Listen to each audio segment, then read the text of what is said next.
pesada do que de manhã. O pessoal tá chegando em casa. Verificando as atualidades da.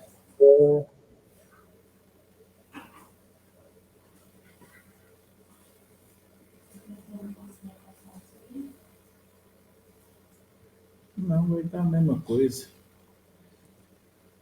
Eu tenho que ver aqui para citar ele aqui, mas não apareceu ainda.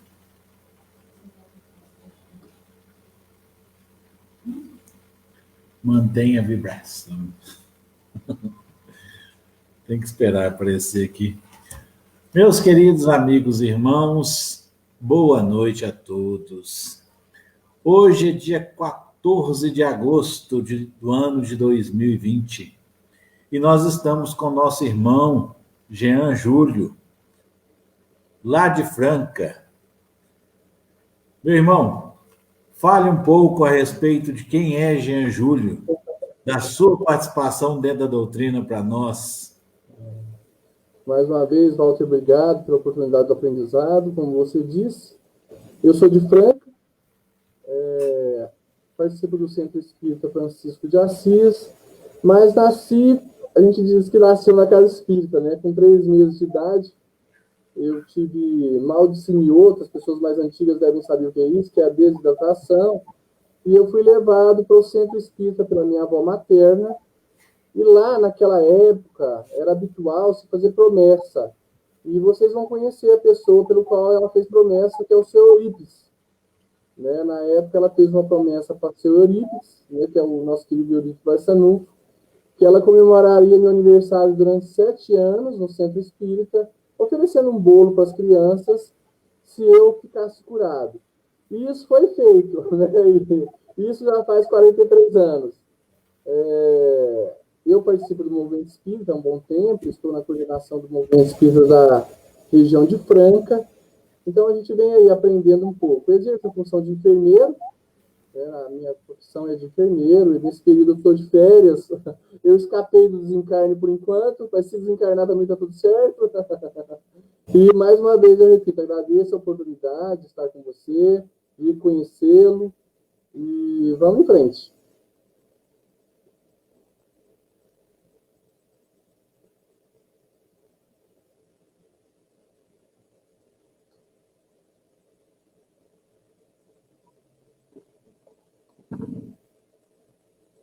Eu não estou te ouvindo. Eu estava com o microfone no mudo, desculpe. Falei que eu estava procurando aqui a nossa apresentação aqui, mas não apareceu para mim aqui ainda de jeito nenhum. Ah, agora apareceu. Deixa eu citar você aqui. Citar o seu perfil. Qual que é o seu perfil no Face, Jean? É Jean RCJ Franca.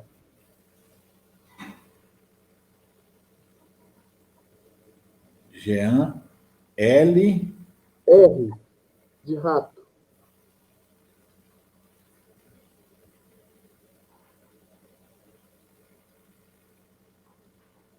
RCJ. Mas às vezes você procurando JRCJ Franca, você acha mais fácil. Tem gente que não acha. Pronto. JRCJ Franca. JRCJ Franca. Bom.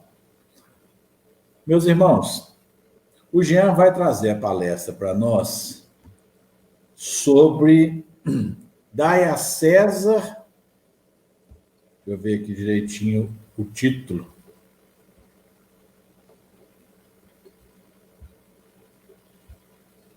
Dai a César e a Deus para iniciar a regeneração.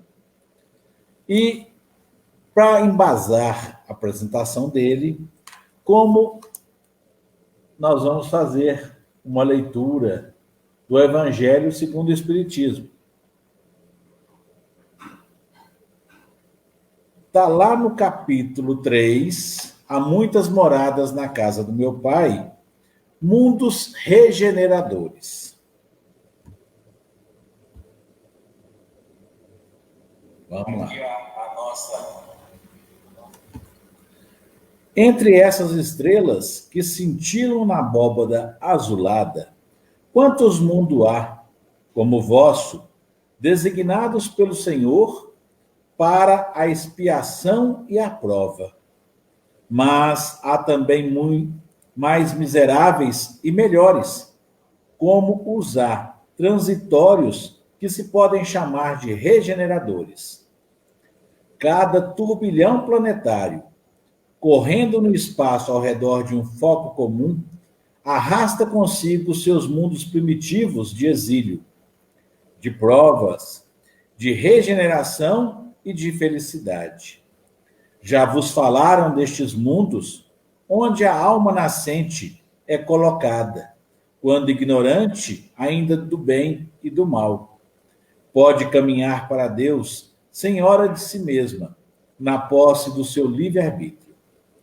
Já vos foi dito de que imensas faculdades a alma está dotada para fazer o bem, mas existem as que sucumbem, e Deus, não querendo o seu aniquilamento, lhes permite ir para estes mundos, onde, de encarnação em encarnação, elas se depuram, se regeneram e se tornarão dignas da glória que lhes estava reservada. Os mundos regeneradores servem de transição entre os mundos de expiação e os mundos felizes. A alma que se arrepende, neles encontra a calma e o repouso, acabando de se depurar. Sem dúvida, nestes mundos, o homem está ainda sujeito às leis que regem a matéria. A humanidade experimenta as vossas sensações e os vossos desejos, mas está livre das paixões desordenadas, das quais sois escravos. Neles, não mais de orgulho que faz calar o coração, de inveja que o tortura, de ódio que o sufoca. A palavra amor está escrita sobre todas as frontes. Uma perfeita equidade regula as relações sociais, todos se revelando a Deus e tentando ir a Ele, seguindo suas leis. Neles, todavia, não está ainda a felicidade perfeita, mas a aurora da felicidade. O homem aí é ainda carne, e por isso mesmo, sujeito às vicissitudes de que não estão isentos, senão os seres completamente desmaterializados. Há ainda provas a suportar, mas que não têm as pungentes angústias da expiação. Comparados à Terra, esses mundos são mundos felizes, e muitos de vós ficariam satisfeitos em aí se deterem, porque é a calma depois da tempestade, a convalescença depois de uma cruel moléstia. Mas o homem, menos absorvido pelas coisas materiais, entrevê, melhor que vós, o futuro. Ele compreende que há outras alegrias que o Senhor promete para aqueles que delas se tornem dignos, quando a morte tiver ceifado de novo seus corpos para lhes dar a verdadeira vida. É então que a alma liberta planará sobre todos os horizontes, não mais os sentidos materiais e grosseiros, mas os sentidos de um perispírito puro e celeste, aspirando às emanações do próprio Deus sobre os perfumes do amor e da caridade que se espalham no seu seio. Mas nesses mundos, o homem é ainda falível, e o espírito do mal não perdeu ali completamente seu império. Não avançar é recuar. E se não está firme no caminho do bem, pode voltar a cair nos mundos de expiação, onde o esperam novas e mais terríveis provas. Contemplai, pois, esta abóbada azulada. À noite, a hora do repouso e da prece. E nessas esferas inumeráveis que brilham sobre vossas cabeças, perguntai-vos as que conduzem a Deus, e pedi-lhe que o mundo regenerador vos abra seu seio depois da expiação da terra. Mensagem de Santo Agostinho, Paris, 1862. Meus queridos irmãos, é 8h01, e nós vamos fazer a prece para darmos início, então, à palestra do nosso irmão. Deus Pai Todo-Poderoso, Pai de amor, de bênçãos e de luz, aqui estamos, agradecidos pela oportunidade do trabalho, rogando, Pai, que possamos ser seres de paz, de amor, que possamos levar àqueles que nos procuram, sejam eles irmãos que estejam na erraticidade ou encarnados, sejam eles irmãos que nos pedem o socorro diante de suas aflições, diante de suas provações, ou aqueles que se nos apresentam na condição de obsessores, nos cobrando dívidas pretéritas. Que possamos levar a todos, Pai, a tua bênção, o nosso pedido de perdão, que possamos também lhes conceder o perdão, lhes providenciar o amor fraterno, a fim de que sejamos, Pai, todos dignos da tua presença. E assim, como Jesus nos ensinou, eu os convido para levarmos a Deus a prece do Pai Nosso. Pai nosso que estais no céu, santificado seja o vosso nome, venha a nós o vosso reino, seja feita a vossa vontade, assim na terra como no céu. O pão nosso de cada dia nos dai hoje, perdoai as nossas ofensas, assim como nós perdoamos a quem nos tem ofendido. E não nos deixeis que caiamos em tentação, mas livrai-nos de todos os males, hoje e sempre, que assim seja. Meus irmãos, aproveitando o ensejo, hoje é sexta-feira, dia 14, e nós temos esta palestra com o irmão Jean. Na quarta-feira que vem, nós temos outra palestra, também às 20 horas, com o Tiago de Uberaba, que vai nos falar sobre a meditação. Na quinta, nós teremos a irmã Ângela, lá da Bahia, nos falando sobre mediunidade. Mas hoje, o assunto está com o nosso irmão Jean. Seja bem-vindo, uma boa noite, que a paz e a luz esteja contigo, meu querido. Nossa, obrigado mais uma vez. Agradeço a presença das pessoas que estão nos ouvindo. E eu já começo pedindo a caridade da paciência, porque às vezes a gente vai cutucar um pouquinho, porque a nossa proposta é falar um pouco do Evangelho no dia a dia. O tema que nós escolhemos para falar sobre esse assunto foi de dar a César o que é de César e de Deus o que é de Deus, para se levar a um mundo de regeneração. E nós resumimos, para ficar mais fácil, mas a nossa intenção inicialmente é nós tocarmos um pouco nas questões doutrinárias. Então, o Evangelho segundo o Espiritismo, ele surge pela primeira vez em 1864. Mas o mais interessante da história do Evangelho é que ele começa a surgir nos trabalhos de Allan Kardec aproximadamente há 157 anos e 5 dias. Foi no mês de agosto de 1863 que Allan Kardec pergunta para os espíritos se ali ele estava fazendo um grande trabalho. E a resposta é que aquele novo trabalho faria uma modificação moral no planeta. Isso está registrado em obras póstumas com o título de Imitação do Evangelho. Sendo assim, hoje para nós podemos dizer que o Evangelho segundo o Espiritismo é um best-seller, é o livro mais vendido no movimento espírita e até mesmo fora do movimento espírita. E, às vezes, nós não percebemos a grandeza dessa obra para a nossa vida. Ele começa a obra falando da autoridade da doutrina espírita, dizendo assim, que as mensagens, a autoridade da doutrina espírita está nos ensinamentos dados por os espíritos por médios desconhecidos em vários locais diferentes. Aí está a autoridade da doutrina espírita. E Kardec, eu não sei se vocês já fizeram na vida de vocês um TCC, trabalho de conclusão de curso. Kardec, que mostrou para nós, por meio dessa obra, ele apresenta aproximadamente 122 artigos científicos.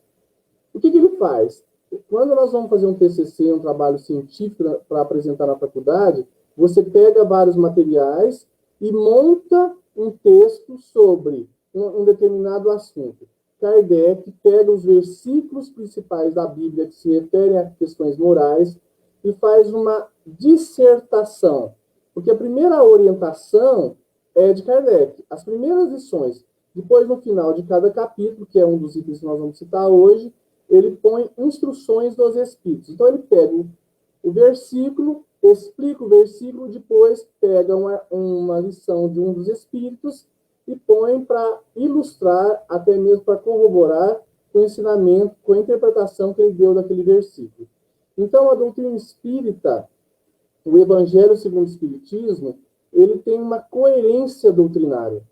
E Kardec faz com que nós possamos perceber que essa coerência doutrinária nós devemos levar para a nossa vida. E o mais interessante, voltando à história que eu estava falando, ele pega e monta com mais de 700 versículos da Bíblia, tanto do Velho quanto do Novo Testamento, ou primeira e segunda revelação, e elabora esses artigos científicos, que nada mais são os itens do Evangelho. Eu fiz esse paralelo. Só que, diferente do TCC que o Jean fez quando ele era enfermeiro, lá na faculdade, os TCC de Allan Kardec são atemporais. Você lê o Evangelho hoje, você entende de uma forma. Amanhã, a sua ampliação é tão grande que a gente nem imagina. Nossa, mas será que eu não tinha lido isso antes?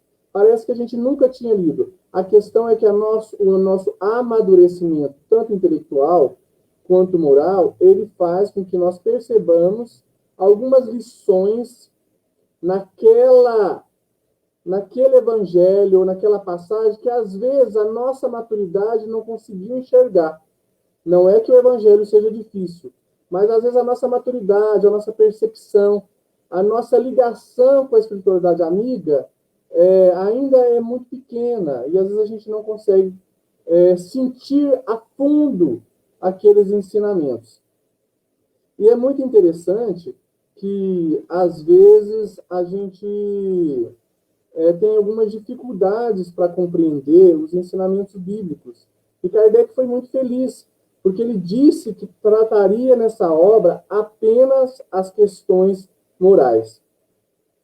Outro assunto que a gente queria lembrar, por isso que nós vamos tocar muito nas questões doutrinárias, mas principalmente baseados nos ensinamentos dos espíritos que trabalharam com Kardec, porque ele utilizou como critério a universalidade dos espíritos, que foi o que eu disse no início. Espíritos de vários locais, de médiuns diferentes. Então, a nossa base é a doutrina organizada por Allan Kardec. Podemos dizer que Allan Kardec foi o primeiro teórico de espiritismo. E o objeto de estudo da doutrina espírita é o espírito. As questões materiais para nós são secundárias. Nós habitamos um corpo material, mas ele nos serve como instrumento de trabalho. Eu tenho brincado muito com as pessoas que eu converso, que o nosso corpo é o primeiro centro espírita que a gente participa, é o primeiro centro espírita que a gente habita. E depois aí tem o nosso lar, e depois nós temos a casa espírita que nós frequentamos, e agora, momentaneamente, nós estamos afastados. Dito isso, é interessante lembrando da lição que o nosso companheiro Walter leu para nós, a gente queria inicialmente falar um pouquinho, lembrar um pouquinho das características, porque o que nós temos ouvido muito é que o planeta Terra está passando, logo, em breve, será um planeta de regeneração. E como eu disse também no início, nós levaremos vocês a se questionarem, a olharem para os ensinamentos, pelas coisas que estão sendo ensinadas no movimento espírita, se realmente nós estamos sendo coerentes com a doutrina, coerente com os ensinamentos. Segundo o que diz nessa obra, nós separamos alguns tópicos, o mundo de regeneração é um mundo livre de ações desordenadas. Então, a gente vai lá e procura essa palavra. Então, existe ordem no mundo de regeneração. Não existe orgulho, não existe vaidade, não existe ódio. Todos estão tentando buscar a Deus. Então, vamos pensar no nosso mundo de regeneração, que nós estamos vivendo agora, e pensar no planeta de regeneração que essa lição nos trouxe. Os tópicos que eles estão falando. Então, pelo que a gente está percebendo, está um pouco distante esse mundo de regeneração. Claro que depende de cada um de nós ampliar ou não, agilizar ou não a chegada desse mundo regenerador. E é disso que nós vamos tocar nessa noite. Então, outra questão, lá não tem expiações, apenas provas. Nós temos que voltar para o nosso planeta inteiro. Vamos pensar na África, na Ásia, nas outras religiões que ainda matam, nas violências que existem no nosso planeta. Será que em 50 anos, 60 anos, nós conseguiremos realmente modificar, transformar um planeta de expiação em prova para a regeneração?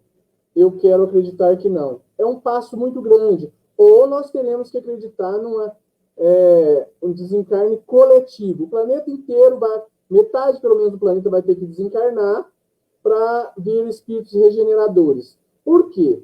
Baseado nessa lista que eu citei agora, espíritos de planetas regenerados ou regeneradores são espíritos bons, espíritos da escala espírita. Se nós formos lá na pergunta 100 do Livro dos Espíritos e formos lendo cada item daquela questão, nós vamos chegar nos bons espíritos. E aí ele fala de desapego total, de despreocupação das questões materiais, de voltar mais para o bem. E ainda não é um sentimento que impera entre nós. Ainda a vaidade, não é o caso de vocês que estão me ouvindo, mas a vaidade, o orgulho, a inveja, a pretensão, o desejo pelas coisas do outro, o desejo, a posse material, a nossa grande preocupação com o desencarne. Um espírito que está no planeta de regeneração, ele não tem preocupação com o desencarne, porque antes era expiação, depois da regeneração é um mundo feliz. Então ele fica louco, ele fica ligado cada vez mais a Deus, a se transformar num homem de bem, se desligar cada vez das questões materiais, porque ainda ele está ligado à questão da encarnação, mas ele está preocupado em galgar voos. Então ele não preocupa em desencarnar, porque desencarnar para ele provavelmente é passar para um mundo melhor, no caso, mundos felizes. Então a gente precisa pensar se realmente nós não estamos começando ainda o planeta de expiação e provas, e aí nós estamos passando pelas tribulações, e elas serão rápidas mesmo, ou se nós já estamos chegando em regeneração. Isso é uma questão que eu deixo para vocês, baseado nesses itens que eu citei. E eu vou até relembrar. Lá não existe ódio, não existe inveja, não existe preconceito, existe ordem, existe uma questão muito importante. Essa palavrinha, depois vocês busquem no dicionário, mas ela está muito bem frisada nessa lição. Equidade. O que é equidade? Todas as pessoas possuem, recebem de acordo com as suas necessidades. É diferente de igualdade, quando a gente trata todo mundo igual. Na equidade, você oferece para os espíritos de acordo com as suas necessidades. Agora vamos pensar um pouquinho. Será que eu, que moro na cidade de Franca, estou como enfermeiro, graças a Deus ele me ofereceu uma vida social tranquila, será que eu posso dizer que as pessoas que estão na África, na Ásia, em países mais pobres que o nosso, possuem as mesmas facilidades que eu possuo? Eu estou falando distante, às vezes até mesmo na nossa cidade. Todos nós recebemos o necessário mesmo, em relação às questões materiais. Existe uma justiça social no nosso planeta? Nós temos que olhar, nesse momento, o todo. E pensando nisso, nessas palavras, né, que vem para essa lição, e essa orientação de Santo Agostinho, e ele vem dizer também que nesses planetas o que impera é o amor, a busca do amor, e não esse amor material que nós somos apegados, mas sim o amor de dedicação ao próximo continuamente. A nossa postura é de se dedicar ao outro nesses planetas. Agora vamos voltar para nós. Será que o nosso planeta está assim? Será que eu estou assim? Eu já estou fazendo um trabalho de regeneração? Se nós formos pensar um pouquinho em termos de doutrina espírita, para nós espírita, a doutrina é o Consolador prometido. Na minha opinião, e pela revelação dos Espíritos, que eu tenho percebido, pelos ensinamentos que nós temos até agora, é que ela é a terceira revelação. Então, qual seria as duas primeiras revelações? Para nós espíritas, é o Velho e o Novo Testamento. Primeira e segunda revelação. A primeira revelação personificada em Moisés. A segunda revelação personificada em Jesus. Só que Moisés praticamente tinha mais de 600 leis, e ele colocou essas leis como leis divinas, porque nós que nos encontrávamos naquela época, muitos espíritos, ainda estávamos muito materializados. Imagina, quase 4.000 anos. Nós estávamos extremamente materializados. Então, infelizmente ou felizmente, era utilizado muitas vezes a lei de Talião, olho por olho, dente por dente, e colocava esse peso em Deus. Depois Jesus vem e fala das questões morais, mas ele em momento algum veio destruir a lei. E qual lei que é? As leis de Deus. As leis de Deus que nós conhecemos, que nós estudamos lá no Livro dos Espíritos, lá nas leis morais, são as mesmas leis que Moisés ensinava aquele povo. Muitos de nós estávamos lá. Então vamos pensar um pouquinho. Se nós estávamos lá na primeira revelação, recebendo o monoteísmo, né, a crença em um Deus único, depois nós tivemos contato com Jesus. Aí ele diz que nós estaríamos preparados para receber o Consolador prometido, é sinal que nós, intelectualmente e provavelmente moralmente, estaríamos em condições de compreender. Então, podemos comparar a primeira revelação como pré-escola, a segunda revelação como ensino fundamental e a terceira revelação como a universidade do Espírito, que para nós é a doutrina espírita.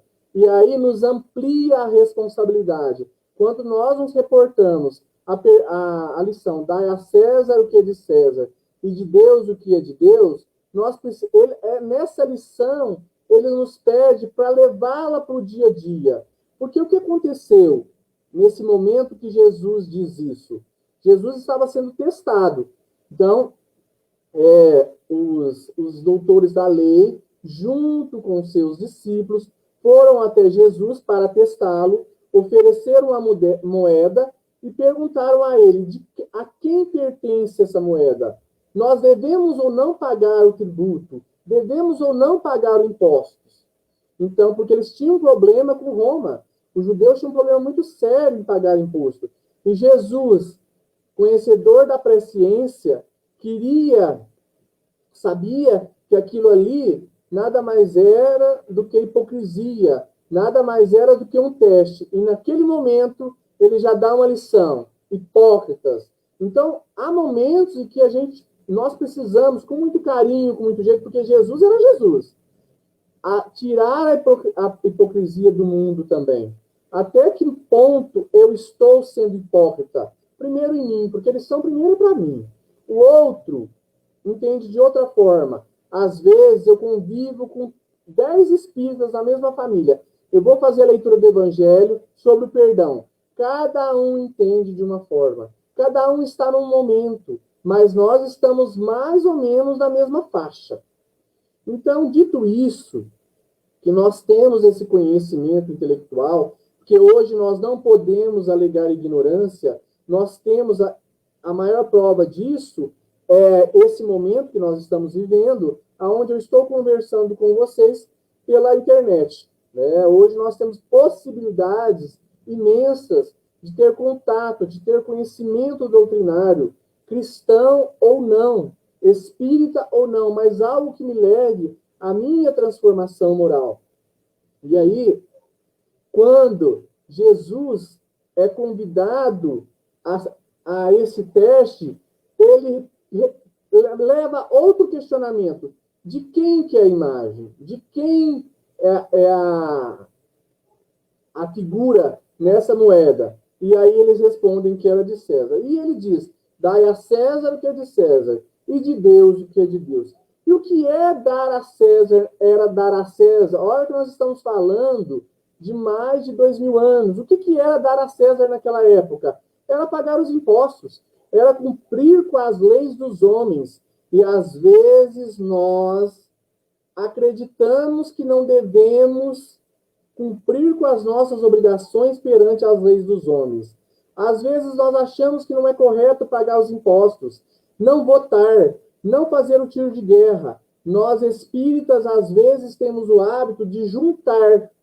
Então, eu vou juntar com a companheira. Peraí. No nosso país, nós temos o cartório, a lei civil. Então, nós devemos, sim, ir até o cartório e fazer o justo papel, porque a lei civil nos pede isso. Então, a questão do cumprimento dos horários do nosso serviço. Será que eu chego 10 minutos antes para bater o ponto no meu serviço? Será que eu fico 10 minutos na porta, na frente do cartão de ponto, de alguma forma ou não, roubando também? Então, às vezes, nós esquecemos de obedecer o trânsito. Será que eu obedeço a velocidade do trânsito? Será que eu respeito o semáforo? Será que eu respeito a mulher do próximo? Todas as leis que nos convidam, será que eu estou respeitando? Isso é dar a César o que é de César. Isso é nós começarmos um projeto de regeneração interna, porque nós, espíritas, não acreditamos que o Cristo venha fazer uma transformação geral, porque para nós o Cristo nunca foi. Ele está entre nós, e nós o percebemos se queremos ou não. Então, a questão da regeneração começa em nós, nos pequenos detalhes, os nossos desapegos às questões materiais. E quando eu falo desapego às questões materiais, não estou dizendo que o espírita não deva ter um bom carro, ou não deva ter uma boa casa, não deva ter um bom microfone, um computador. Pelo contrário, ele deve ter tudo isso, mas não ficar apegado a isso. Será que o carro que eu tenho, eu vou comprar um carro novo hoje, será que eu o utilizo para distribuir cesta básica, se precisar? Será se alguém, à meia-noite, me ligar, precisando do meu carro novo, cheirando do carro novo, ele estará à disposição de colocar um mendigo encontrado na rua sujo para ser levado no hospital, acudido? Muita gente elogia o Chico Xavier. Eu acho muito interessante isso. Mas poucos querem viver o que ele viveu. Nós temos uma imagem muito querida dele, que ele deixava os sapatinhos dele do lado da cabeceira. E por que isso? Para facilitar, porque ele pegava o sapato, colocava no chão, e quem tocasse, se alguém tocasse a campainha da casa dele, ele estava pronto para servir. Então, até que ponto eu estou pronto para servir nas questões do dia a dia, da vida social, de cumprir com as minhas obrigações de cidadão, na votação, na postura, e aí a nossa postura tem que ser espírita. E é muito interessante que, às vezes, a gente sente dificuldade. Então, eu sou empresário, para não pagar imposto, eu sonego algumas coisas. Então, se eu sou professor, eu deixo de fazer alguns estudos. Se eu sou enfermeiro, eu faço um curativo meia-boca. Então, se a gente tem dificuldade de cumprir com as questões materiais, imagina com as questões espirituais. É uma revisão que nós temos que fazer. Eu brinco muito, brincando sério, que nós devemos fazer uma revisão contínua do nosso planejamento espiritual. Nós fazemos um planejamento material constante.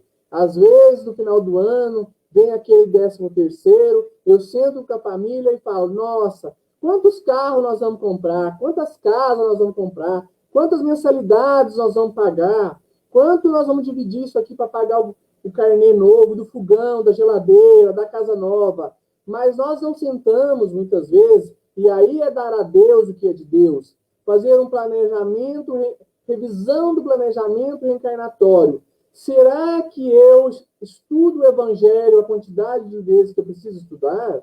Será que a minha família vai o número de vezes necessário no centro espírita? Será que eu estou com preguiça de acordar cedo e levar minha criança na evangelização? Se eu sou vovô, estou aposentado,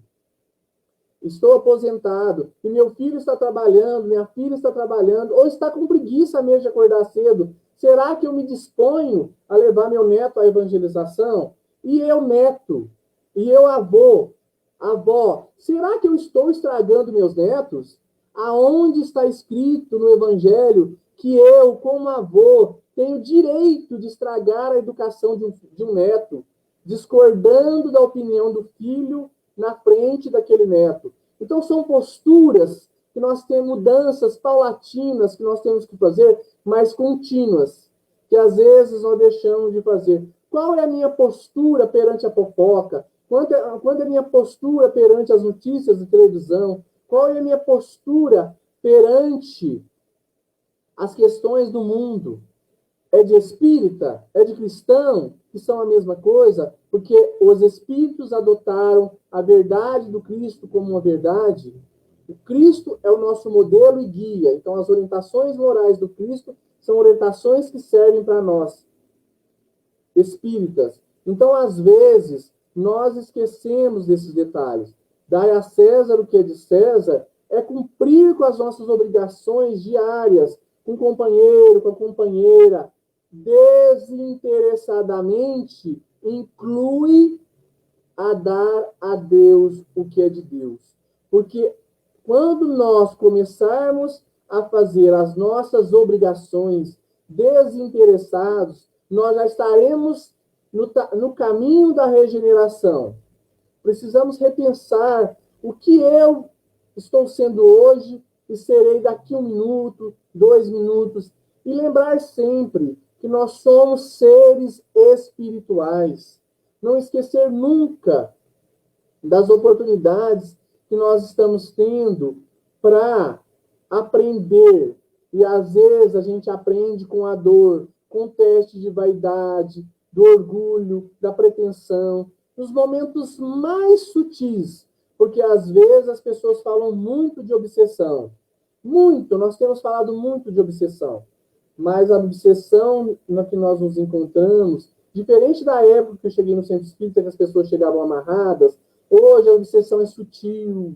Os espíritos cutucam a nossa vaidade, o nosso orgulho, a nossa pretensão, mas não é bruscamente, é bem sutil. Eles dão uma cutucadinha bem de leve. E aí nós temos que tomar cuidado para ver se nós não estamos seguindo essas veias e não tomando os cuidados necessários.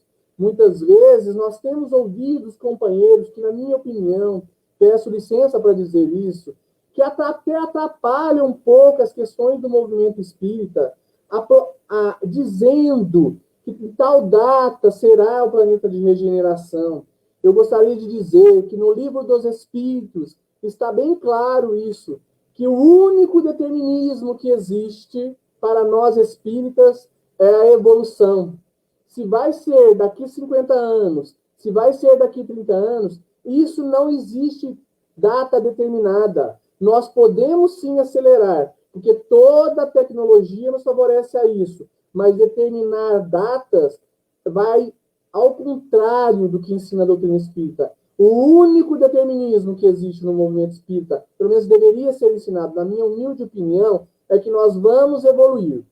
Essa é a única certeza que nós temos. E que a rota, nós temos o esqueleto, mas nós podemos caminhar mais lentamente ou não lentamente. Até as dores nós podemos sentir de uma forma e de outra. Então, as nossas percepções doutrinárias, nós precisamos voltar para o ensino de Kardec, realmente ao ensino de Kardec, pegar detalhadamente, porque nós não podemos esquecer que toda falha com a lei de Deus que está na nossa consciência será cobrada, será vasculhada a nossa consciência e nós teremos que prestar contas.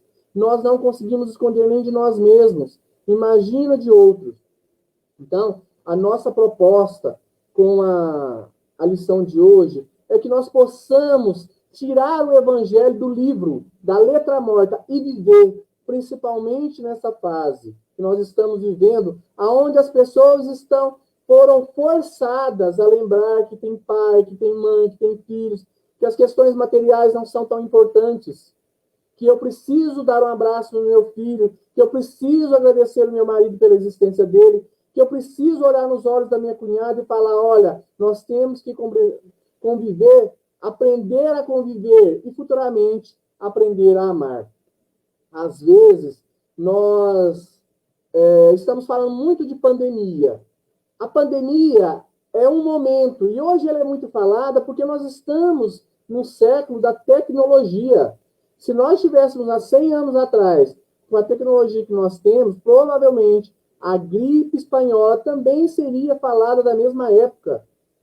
Na época em que o nosso querido Eurípides desencarnou, com a gripe espanhola, se tivesse a tecnologia que nós temos hoje, também seria tão falada. As pandemias sempre existiram e sempre vão existir num planeta de provas e expiações.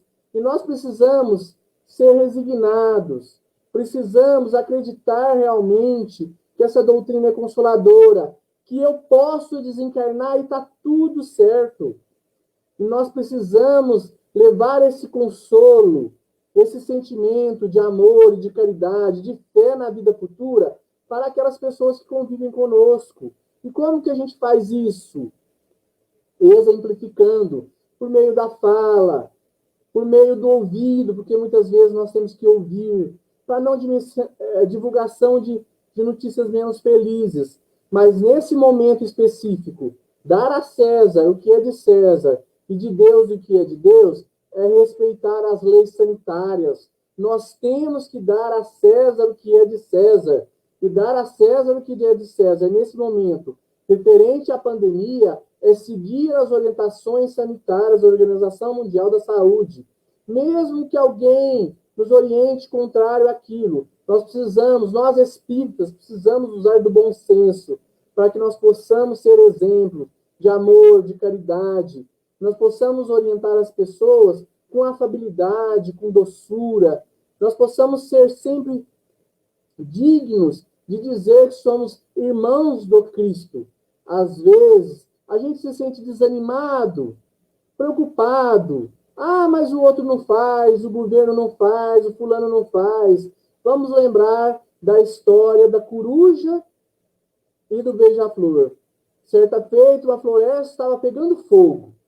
E um beija-flor pegava uma gotinha do lago de água e jogava naquela fogueira imensa que estava acontecendo.